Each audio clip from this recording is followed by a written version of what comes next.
Mesdames et messieurs, bonsoir. Merci de nous rejoindre en direct sur Al24 News pour un nouveau numéro de l'échiquier international. Aujourd'hui, nous revenons sur l'actualité. Donc, l'actualité oblige, bien entendu, sur la tension sur les campus ou dans les campus universitaires américains, des étudiants et des professeurs compris, et surtout sur la répression très violente par l'appareil sécuritaire américain contre ou à l'encontre de ces étudiants. L'appareil sécuritaire a fait preuve donc d'une violence inouïe à l'encontre de sa population, sa propre population américaine. Mieux encore, la répression contre la protestation s'intensifie et s'intensifie également et grossissent les mouvements de protestation à travers tout le territoire américain.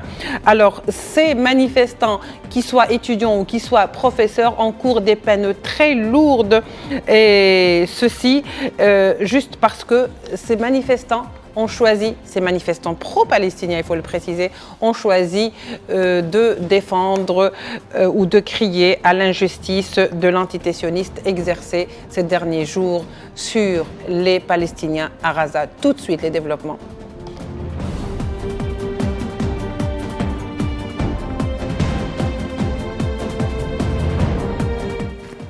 Alors, pour en parler, nous recevons ce soir avec beaucoup de plaisir notre invité, Rafiq Tamrali, qui est donc élu municipal et qui est également président du cercle l'émir Abdelkader.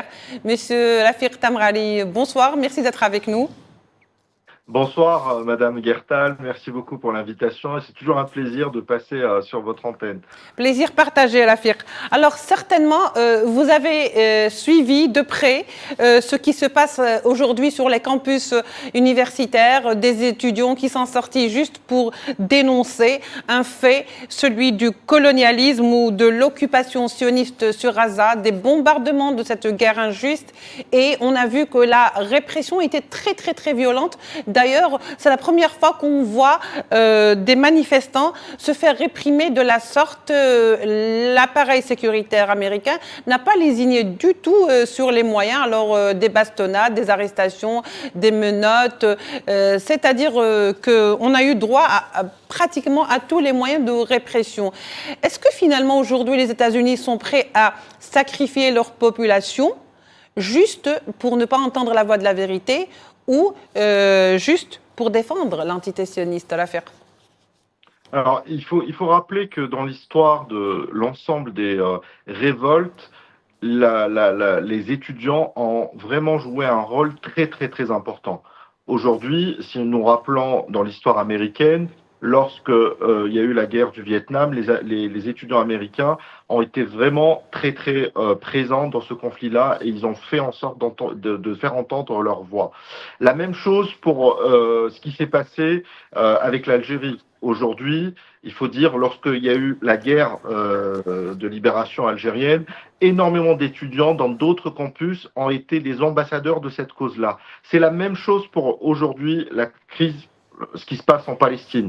Les étudiants dans différentes universités, et c'est en train de se propager un peu partout. Ça a commencé par les États-Unis, on les voit en Europe, nous les voyons aussi, nous les voyons ici en France à Sciences Po, nous les voyons dans différents pays et différentes villes, et je pense que l'histoire, si nous revenons sur mai 68 en France par exemple, ça a été fait par des étudiants et que par la suite tout le monde voulait récupérer ce mouvement d'étudiants. Donc ce qui se passe aux États-Unis, c'est juste gravissime vis-à-vis des étudiants, mais l'histoire n'oublie pas. L'histoire retiendra que la police, que la force des États-Unis a été à l'encontre de l'opinion de l'ensemble pratiquement des étudiants dans différents campus. Et ça, je dirais que ça va se propager. Aujourd'hui, nous voyons très très bien la même chose, le même constat au niveau de la Tunisie, de la France, des Pays-Bas, de l'Angleterre. J'avais un ami qui est parti visiter un campus aux États-Unis, à Oxford, où il me disait les étudiants projetaient le film de la bataille d'Alger pour parler de ce conflit. Donc c'est important que les étudiants prennent en main ce conflit et qu'ils peuvent à leur niveau changer l'opinion internationale. Oui, très bien. Alors Rafiq, on a vu que effectivement ce mouvement qui a commencé à New York, donc à l'université de Columbia, a eu beaucoup d'engouement, en tous les cas a suscité comme une sorte d'effet domino, mais très positif dans le sens où d'autres universités ont suivi le mouvement, que ce soit aux États-Unis. D'ailleurs, il serait entre environ 120 universités à avoir suivi ce mouvement aux États-Unis seulement. En Australie qui est connue d'ailleurs pour être un petit peu quelque part le fief de ce qu'on appelle les sionistes, pro-sionistes en tous les cas. Et donc, même au Canada, même en France, dernièrement, aujourd'hui, par exemple, à Lille, à l'école de journalistes, l'école supérieure de journalisme, alors on voit que le mouvement prend de l'ampleur, mais la répression, elle aussi s'intensifie et avec autant de violence aujourd'hui. Est-ce que finalement, l'Europe ou l'Occident, avec les États-Unis, n'est pas en train de se radicaliser? Je pense qu'il y a eu toujours des formes de radicalité. Aujourd'hui, que ce soit en Europe, que ce soit aux États-Unis, que ce soit dans d'autres pays, y compris hélas, dans certains pays arabes. Rappelons-nous des printemps berbères, des printemps arabes qui ont commencé, qui ont été vraiment émis au départ des universités et par la suite, ils se sont propagés. Je pense que l'université, ça reste un socle, ça reste vraiment le point de départ des révolutions. Et que aujourd'hui, ces campements-là, il faudrait vraiment sauvegarder leur notoriété. Pourquoi ? Parce que ce soit aux États-Unis, que ce soit dans des pays autres, il ne faudrait pas qu'on banalise un petit peu ce qui se passe dans ces territoires occupés. C'est ça le grand risque, c'est de s'habituer et de laisser passer. Donc au départ, je pense qu'il y a eu des phases. Il y a eu la phase des politiques, il y a eu la phase des négociations, il y a eu des phases, mais ça ne donne rien. Aujourd'hui, on a dépassé le 200e jour de la guerre sur Gaza. Donc il est impératif de faire bouger les lignes. Donc on a essayé de manifester, je veux dire, beaucoup de personnes ont essayé de manifester pacifiquement, ça n'a rien donné. Nous avons signé des pétitions, ça n'a rien donné. Donc je me dis, toute forme de montrer son mécontentement est important dans ces pays-là qui soutiennent cet État sioniste avec un soutien indéfectible. Donc je me dis, à un certain moment, il faudrait aussi faire bouger des lignes, montrer qu'il y a un mécontentement, que l'opinion internationale est en train de changer, est en train de bouger, et que les étudiants qui sont, je dirais, la crème de la société, parce qu'ils sont jeunes, ils sont frais, ils ont des idées, ils débattent, ils échangent. Dans l'histoire du débat dans les universités américaines, il y avait ce qu'on appelle le Town Hall. Le Town Hall, c'était à l'époque de l'Amérique ancienne où on échangeait les députés, les élus, les sénateurs, échangeaient avec les administrés pour pouvoir parler et trouver des solutions. Aujourd'hui, le Town Hall, il est dans les universités. Nous débattons sur des problèmes, sur des visions, sur des échanges, et que ça doit apporter des solutions. Et il ne faudrait pas que ces débats soient réprimés, il ne faudrait pas que ces manifestations, parce que au contraire, le monde entier est en train de regarder cette manne, le monde entier, je dirais, est en contact avec ses étudiants, et au contraire, il faudrait que ça se propage partout pour pouvoir faire bouger les lignes et changer les choses. Ah bah très bien, Rafiq Temrali. Donc je vous propose avec nos téléspectateurs de voir ce thème ou cet aspect des choses avec ce sujet signé Neila Aït Hamouda et on revient tout de suite au débat.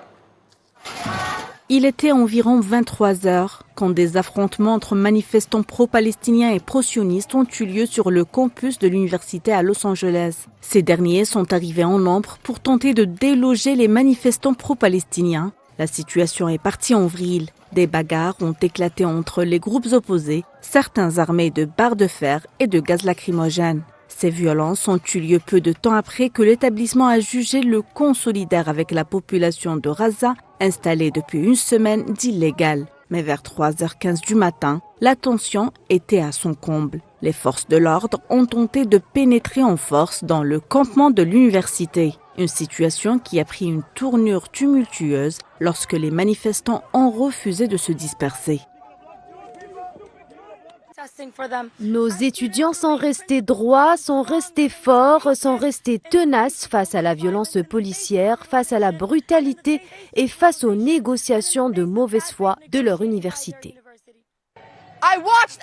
J'ai vu des secouristes supplier d'être autorisés à soigner des étudiants pendant que les policiers riaient et éteignaient leurs caméras piétons et que les journalistes étaient empêchés de travailler. Columbia et les flics ont collaboré afin de brutaliser mes camarades de classe dans la nuit pour s'être placés du côté de ce qui est juste.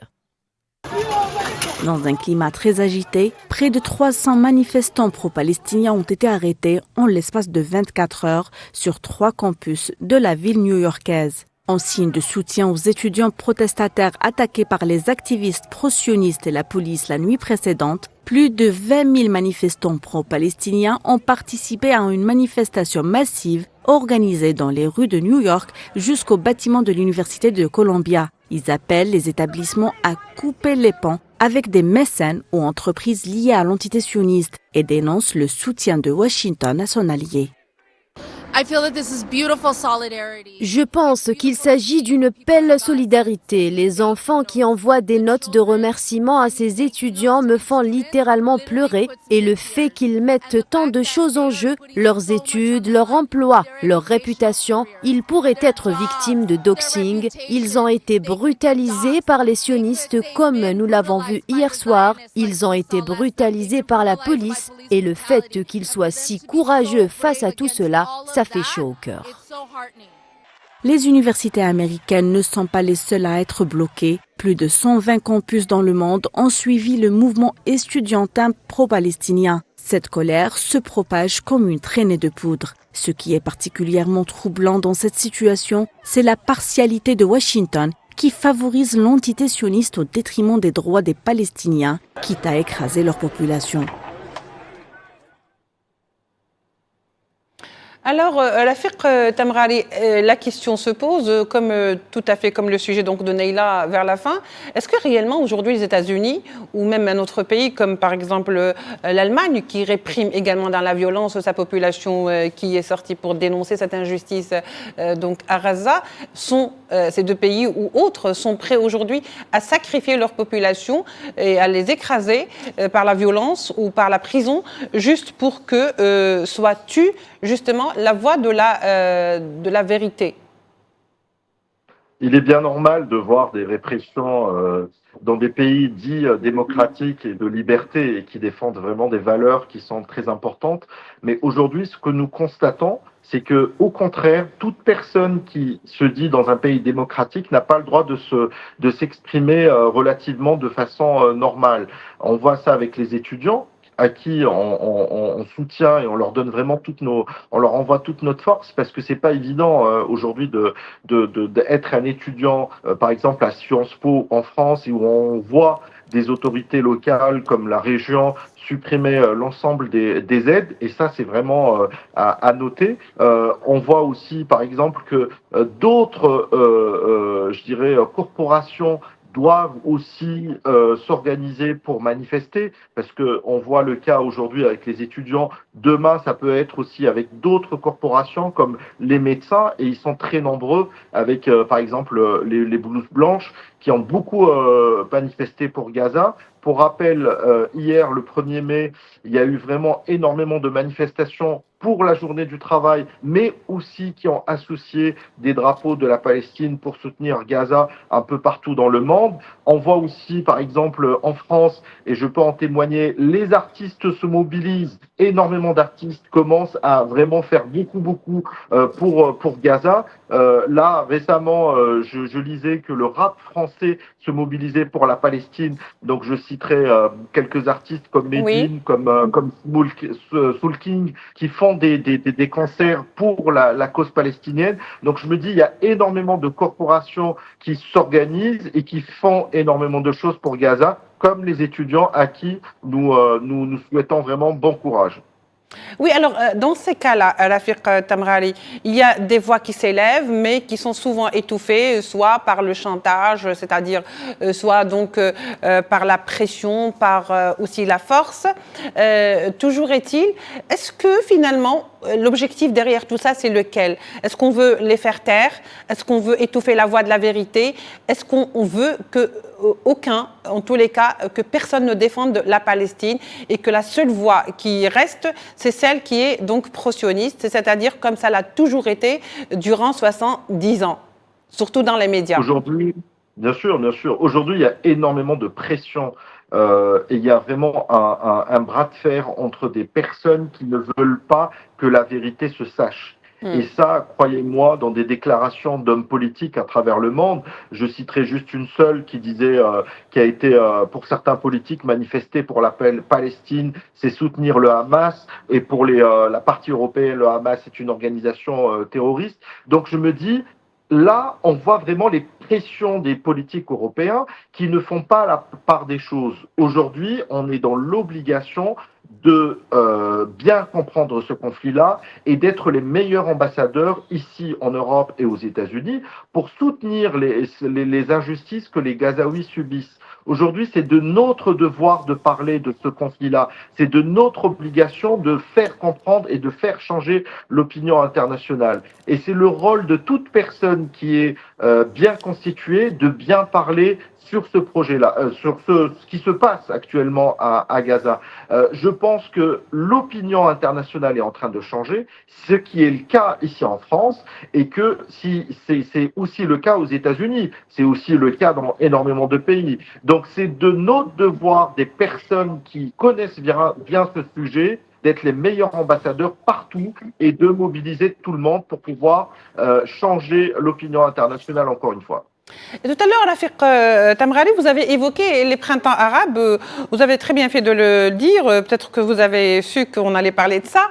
Au fait, lorsqu'il y avait les protestations dans les pays arabes à l'époque, on avait quand même entendu beaucoup de voix s'élever du côté de l'Occident, en Europe en particulier, qui donnaient des leçons de savoir-faire, à savoir il fallait se comporter de telle ou telle manière avec les manifestants, par exemple, ou avec l'opposition aux autorités. Il fallait effectivement ne pas réprimer, il fallait laisser ça pacifiquement. Aujourd'hui, tous ces discours qui nous ont servi finalement, on ne les voit pas appliqués avec la question palestinienne, ou en tous les cas, ce qui se passe aujourd'hui à Gaza.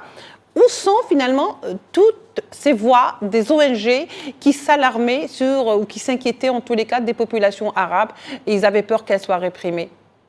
C'est vrai, vous avez bien raison de signaler cela parce que très souvent les donneurs de leçons ne sont pas réellement les conseilleurs ne sont pas les payeurs comme on dit. Ces personnes-là, ces pays-là, beaucoup de pays donnent des leçons à des pays qui sont dits en voie de développement, alors que je pense, en termes de conscience et en termes de valeurs, ils portent beaucoup plus de valeurs que ces pays-là qui sont donneurs de leçons. Je cite juste un exemple. Très souvent, on a pointé au doigt énormément de pays africains, alors que je vois ce qui se passe actuellement en Afrique, en développement, en liberté de conscience, en liberté d'expression, de presse, ce que nous ne voyons pas ici en Occident, en Europe, pour la simple raison que les personnes qui managent, qui détiennent ces médias-là, n'ont pas la même vision que les autres. Et les minorités sont, encore une fois, là en train de subir ce que la majorité voudrait vraiment imposer comme je dirais, une dictature de la pensée, une dictature de penser comme nous, ou sinon on vous accepte pas. Et c'est là où l'échange doit être mis en place.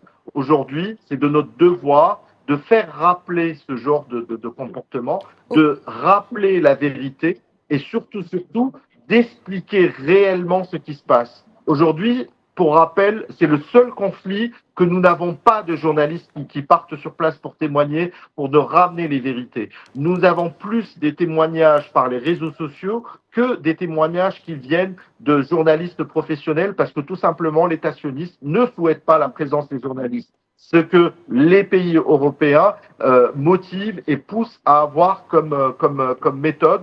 Donc je me dis, aujourd'hui, la vérité est éclatée au grand jour devant tout le monde. C'est aux téléspectateurs de comprendre et de prendre la meilleure part de la vérité. C'est surtout cela. Oui, justement, c'est pour ça que peut-être on est en droit de s'étonner que l'appareil sécuritaire répressif fait preuve d'une telle violence que ça devient choquant qu'on voit des images en Occident, alors qu'ils font preuve d'une répression et d'une violence, celle-là même qu'ils dénonçaient dans certains pays. Donc finalement, on voit qu'il n'y a pas seulement un double standard, il y a quand même un discours consommé, servi pour certains pays, mais une réalité qui est complètement différente lorsqu'il s'agit de la menace ou de la sécurité de ses propres pays. Alors, moi, je citerai encore un exemple. Aujourd'hui, sachant que je ne fais pas du tout partie du même bord politique, mais je vois que dans la scène française, les partis politiques qui défendent cette cause-là et qui sont relativement de la gauche sont même taxés d'antisémites, je me rappelle d'apologie au terrorisme. Donc je me dis, c'est là où on voit la gravité de la chose, la gravité du sujet. Aujourd'hui, il est important de clarifier bien les termes. Comment peut-on faire partie d'être sujet à une apologie de terrorisme alors que nous soutenons une cause qui est juste et qu'il y a eu des condamnations dans des tribunaux internationaux, qu'il y a des témoignages et qu'on voit un génocide en cours, donc qu'on le veuille ou pas, il y a des témoignages, il y a des morts, on arrive à plus je veux dire, les chiffres sont différents, mais on a des centaines de milliers de morts. Donc c'est extrêmement dangereux pour le peu de temps. Je veux dire, entre si peu de temps, il y a eu énormément d'enfants, de femmes tuées. Donc je me dis, à certains moments, il faudrait vraiment se réveiller, avoir cet éveil de conscience. Avant tout, c'est l'humain avant tout. Tout humain bien constitué peut confirmer que ce qui se passe actuellement à Gaza n'est pas normal et tout conflit doit avoir une fin, que ce soit politique, militaire, mais il doit avoir une fin et un cessez-le-feu immédiat. Oui, alors, puisqu'on parle de cette fin, justement, l'affaire Tamrali, alors, pour le mot de la fin, l'affaire, est-ce que vous pensez que ce mouvement de contestation qui grossit, qui s'élargit, va-t-il, selon vous, changer la donne politique, surtout dans les prises de décision prochaines, à savoir, on parle de plus en plus, par exemple, d'une attaque ou d'une offensive imminente à Rafah. Est-ce que cela risque de changer la donne? Bien sûr, je pense que je parlerai du pays là où j'habite actuellement. En France, nous avons des rendez-vous électoraux assez nombreux qui vont venir. Donc, entre les élections européennes cette année, les élections municipales dans peu de temps, et aussi présidentielles par la suite. Donc, je me dis, les gens, ils se rappelleront et que c'est aussi du rôle de la société civile, de l'associatif, de se rappeler de ces élus et qui ont été justes ou pas. Et ça, c'est très, très, très important, de se rappeler des positions de certains de nos élus. Et ce qui est encore plus important, c'est de tracer, de faire vraiment l'historique. Maintenant, avec les réseaux sociaux, nous disposons de tous les tous les sujets. On peut aussi écrire à son élu pour demander sa prise de position vis-à-vis de ce conflit-là. Et je pense que les lecteurs d'avant et les lecteurs d'aujourd'hui est vraiment différent, dans le sens où nous posons les bonnes questions, nous essayons de comprendre et par la suite, nous arrivons à mettre en place, je veux dire, élire un représentant politique qui nous ressemble. Donc, pour cette raison-là, j'invite toutes les personnes à voir un petit peu au niveau local et voir au niveau national comment ça se passe vis-à-vis de ces futurs rendez-vous que nous allons bientôt avoir. Merci beaucoup, Rafiq Tamrali, conseiller municipal délégué à la communication de Rueil-Malmaison. Vous êtes également président du Cercle L'émir Abdelkader. Au plaisir de vous revoir à nouveau dans notre émission L'Échiquier International. Je vous dis au revoir, on se retrouve demain.